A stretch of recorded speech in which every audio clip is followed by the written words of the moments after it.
Guys നിങ്ങളൊരു Michael Jackson fan ആണെന്നുണ്ടെങ്കിൽ നിങ്ങൾ മസ്റ്റ് ആയിട്ട് മൈക്കിൾ നമ്മൾ 2 ദിവസം മുമ്പ് മൈക്കിൾ കണ്ടു. അത് കഴിഞ്ഞിട്ട് പിന്നെ നമ്മൾ മമ്മി കണ്ടു. So we thought we will give our honest opinion അല്ലേ. ഒരു ആബ്സല്യൂട്ട് ലൈവ് കോൺസെർട്ട് ആണ് ഗൈസ്. എൻജോയ് ചെയ്തു ഓരോ മൊമെന്റും. റൊമാൻസിഫിക്കേഷൻ ഒരു രക്ഷയില്ലാത്ത സിനിമ എന്ന് വേണമെങ്കിൽ പറയാം. കാരണം മൈക്കിൾ ജാക്സൺ എന്ന് പറഞ്ഞ വ്യക്തി എന്ന് പറയുമ്പോൾ അറിയില്ല 3 ജനറേഷൻ അല്ലെങ്കിൽ ഇനി 4ാമത്തെ ജനറേഷനെ ഇൻഫ്ലുവൻസ് ചെയ്യാൻ പോകുന്ന ഒരാളാണ്, അല്ലെങ്കിൽ ചെയ്തുകൊണ്ടിരിക്കുന്ന ആളാണ്. ഒരു ലൈവ് കോൺസെർട്ടിൽ നമ്മൾ പോയി കഴിഞ്ഞാൽ എന്താണ് ആ ഒരു ഫീല് നമുക്ക് കിട്ടി അല്ലേ. Casey, what do you think? Michael is an amazing movie. അത് നമ്മുടെ മൈക്കൽ ജാക്സനെ കുറിച്ചാണ്. അപ്പം നിങ്ങളത് ഉറപ്പായിട്ട് കാണേണ്ട സിനിമയാണ്. എന്താ പറയാ, ലെജൻഡറി മൂവി. പിന്നെ അതേപോലെ തന്നെ ജാഫർ ജാക്സൺ കുഞ്ഞമ്മേണം അല്ലേ, പെങ്ങടം.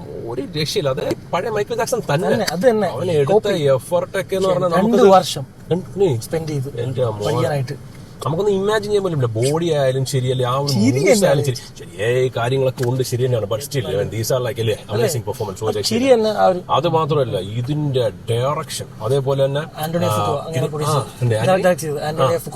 പിന്നെ ഇതിന്റെ ഈ ബാക്ക്ഗ്രൗണ്ട് സ്കോർ ഇപ്പോൾ പാട്ട് ഡെഫിനറ്റ്ലി അമേസിംഗ്.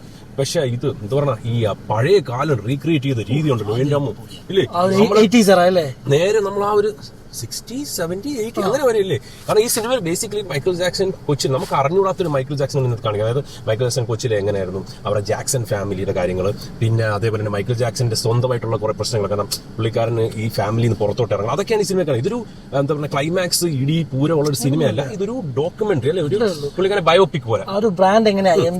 മൈക്കിൾ ജാക്സന്റെ കണ്ടുകൊണ്ട് എങ്ങനെയാണ് ആ മൈക്കിൾ ജാക്സന്റെ ലൈഫ് പോയത് അതാണ് കാണിക്കുന്നത്. പിന്നെ അന്നത്തെ ആ ഒരു ലൈഫ്, ഫാമിലി ഇഷ്യൂസ്, ആ ലെവലിൽ എത്തിയത്, അതെല്ലാം നമുക്ക് ഈ സിനിമ മനസ്സിലാവും. നമുക്ക് അറിയാത്ത പല കാര്യങ്ങളും ഇതിൽ നിന്ന് കിട്ടിയിട്ടുണ്ട്. അച്ഛൻ ഈ സിനിമയിൽ അഭിനയിച്ച എല്ലാവരും ഉണ്ടല്ലോ പക്ക നല്ല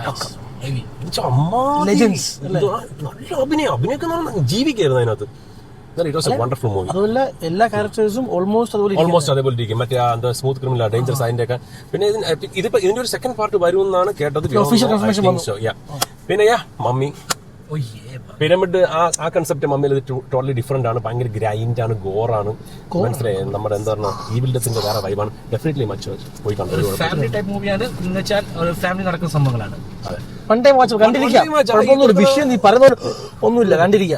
പേടിക്കും കേട്ടോ. അതിനകത്തെ പെങ്കൊച്ചുണ്ട്, അവര് ഒരു രക്ഷയില്ലാത്ത അഭിനയമായിരുന്നു, അടിപൊളിയായിരുന്നു. പുതിയൊരു കൺസെപ്റ്റ് ആയിരുന്നു കേട്ടോ. രോഗമുള്ളവരും പ്രായമായിരുന്നു കൊണ്ട് പോകരുത്. പിന്നെ എൻഡിങ് ഒരു ബീജിയം ഉണ്ട്, ക്രെഡിറ്റ്സ് പോകുമ്പോൾ ഒരു ബീജിയം ഉണ്ട്. Nice BGM, like horror type. അവനെ വെച്ച് നീടുന്നില്ല. Guys, thank you so much for watching. You guys have a wonderful night. By.